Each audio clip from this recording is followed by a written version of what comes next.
20వ అధ్యాయం. ఆపత్కాలమందు యెహోవా నీకు ఉత్తరమిచ్చునుగాక. యాకోబు దేవుని నామము నిన్ను ఉద్ధరించునుగాక.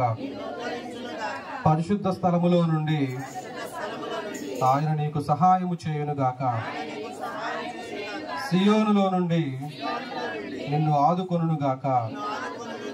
ఆయన నీ నైవేద్యములన్నిటినీ జ్ఞాపకము చేసుకొనుగాక.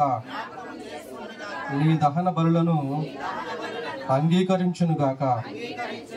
నీ కోరికను సిద్ధింపజేసి నీ ఆలోచన యావత్తును సఫలపరచునుగాక.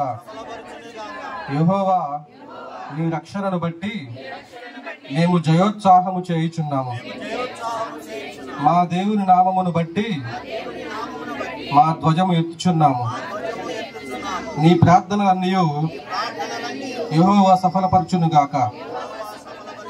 యెహోవా తన అభిషిక్తుని రక్షించునని నాకిప్పుడు తెలియను.